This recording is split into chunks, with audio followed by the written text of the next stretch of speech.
Bismillahirrahmanirrahim. Assalamualaikum warahmatullahi wabarakatuh. InsyaAllah pada hari ini kumpulan kami akan membentangkan pelajaran ke-17 yang bertajuk Akhlak yang Mulia. Hadis di bawah merupakan hadis mengenai akhlak yang mulia. An Abi Hurairah radhiyallahu anhu qala Rasulullah sallallahu alaihi wasallam akmalul mu'minina imanan ahsanuhum khuluqan wa khiyarukum linisaihim khuluqan. Artinya, daripada Abu Hurairah radhiyallahu anhu berkata, Rasulullah sallallahu alaihi wasallam telah bersabda, orang mukmin yang paling sempurna imannya ialah orang yang paling baik akhlaknya. Orang yang terbaik di kalangan kamu adalah mereka yang paling baik akhlaknya kepada isteri-isteri mereka. Riwayat At-Tirmizi. Seterusnya, intisari hadis. Orang yang berbuat baik kepada keluarganya dianggap sebagai sebaik-baik manusia kerana keluarga mereka yang lebih berhak mendapat layanan yang baik berbanding orang lain. Berbuat baik kepada ahli keluarga bermaksud bermanis muka, berakhlak mulia dan bergaul sopan dengan mereka. Seorang lelaki berbuat baik terhadap isteri dan keluarganya adalah sebaik-baik manusia.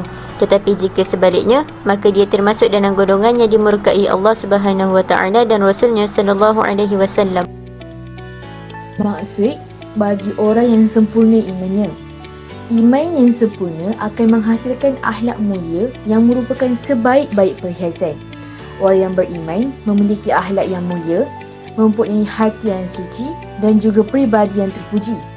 Justru itu, orang yang sempurna imannya dapat membersihkan dirinya daripada akhlak yang buruk dan sifat-sifat negatif, iaitu sifat-sifat mazmumah. Iman dan akhlak merupakan asas yang paling penting dalam kehidupan berkeluarga, bermasyarakat dan juga negara. Akhlak yang mulia tidak akan wujud tanpa iman dan begitu juga sebaliknya. Akhlak mulia dibentuk melalui keimanan yang mantap dalam diri individu dan juga pengaruh masyarakat sekeliling. Hubungan antara individu dan juga masyarakat dapat memupuk budi pekerti yang baik, sebagai contohnya jujur, bersopan santun dan juga bertoleransi. Sekiranya nilai-nilai seperti ini diamalkan, maka akan lahirlah sebuah masyarakat yang aman, damai dan juga harmoni. Seterusnya, akhlak yang mulia juga melibatkan kesan berbuat baik kepada isteri. Yang pertama, ia dapat mewujudkan hubungan yang harmoni dalam rumah tangga. Seperti di dalam surah Tahrim ayat 6, iaitu, wahai orang-orang yang beriman, peliharalah diri kamu dan keluarga kamu dari neraka.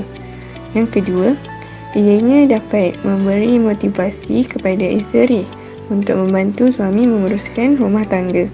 Seperti di dalam riwayat At-Tirmizi, iaitu sebaik-baik kamu adalah yang paling baik di antara kamu terhadap keluarga. Dan yang seterusnya, ia dapat melahirkan pendidikan anak yang sempurna mengikut acuan agama.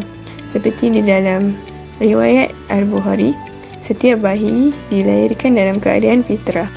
Antara kepentingan mempunyai iman yang sempurna adalah dengan menjadi perisai bagi seseorang Muslim daripada melakukan kemungkaran. Seterusnya, ia juga merupakan prasyarat kepada penerimaan amalan soleh di sisi Allah Subhanahu wa taala. Selain itu, ia juga menjadi pemangkin semangat dan pendorong supaya untuk suka berkorban. Dan yang terakhir sekali, iman adalah ubat mujarab untuk menenangkan perasaan keluh dan kesah. Terusnya saya ingin menerangkan usaha dan tindakan untuk meningkatkan keimanan. Usaha dan tindakan ini terbahagi kepada 3, iaitu dari segi individu, masyarakat dan negara. Dari segi individu, pertama, menunaikan segala perintah Allah dan meninggalkan larangannya. Yang kedua, menuntut ilmu melalui pengajian agama di sekolah, universiti dan masjid. Kerana semakin tinggi ilmu pengetahuan seseorang, semakin tinggi keimanan dan ketakwaannya kepada Allah. Dari segi masyarakat pula, pertama, menyuburkan amalan memakmurkan masjid melalui solat berjemaah dan aktiviti keagamaan. Yang kedua, bantu-membantu dalam perkara kebaikan seperti suka bersedekah dan gotong royong. Akhir sekali, bagi negara, pertama, Kerajaan hendaklah mengadakan kempen kesedaran beragama dalam kalangan masyarakat seperti kempen menutup aurat dan bulan penghayatan solat. Yang kedua, kerajaan melalui agensi dan jabatan agama perlu aktif memperkasakan amar makruf dan nahi mungkar dalam kalangan masyarakat untuk mendapat keberkatan Allah. Akhir sekali ialah pengajaran hadis. Pertama sekali, murid wajib berusaha menjadi seorang Muslim sejati yang berpaksikan iman dan akhlak mulia. Seterusnya, iman seseorang itu bergantung sejauh mana penghayatan terhadap akhlak yang mulia. Di samping itu, individu Muslim mestilah berakhlak mulia kerana ianya sifat orang yang bertakwa kepada Allah SWT.